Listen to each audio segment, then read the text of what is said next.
Hello, muraho neza mukomere abakunzi ba Rick Niyongabo.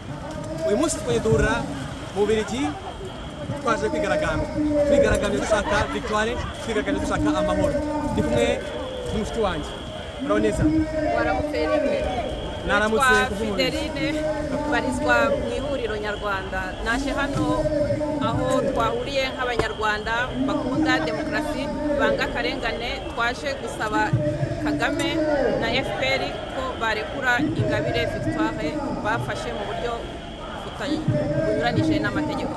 Ndagushimiye ko waje kufatanya n'abanyarwanda bose gusa victoire kugira victoire igitaka karusho nuko ari umudamu mugenzi wawe.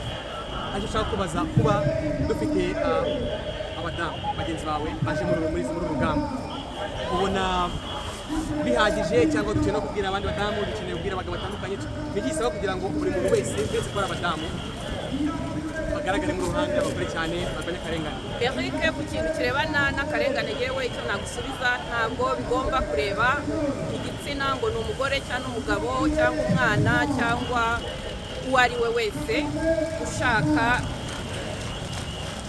igihugu kigendera ku mategeko, ushaka amahoro, ushaka igihugu cyubahiriza demokarasi, kigendera ku mabiki ya demokarasi, igihugu kitarangwamo akarengane.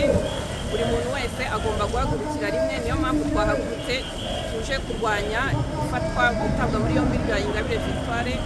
Twese hamwe libere victoire, libere victoire. Abanyarwanda bashimira kandi nshimira yuko badacika intege n'utazagaruka. Ngomba guhaguruka kuko narahagurutse. Akarengane kabera mu Rwanda, leta ya FPR akarengane ikomeza guteza abanyarwanda no mu mahanga badusangayo. Ngomba guhaguruka nkabirwanya mu buryo bwose. Nawe uri kino kiganiro urabona ko yaragutse. Kagame assassin, il a tué les Congolais, il a tué les Rwandais, il a tué les Rwandais.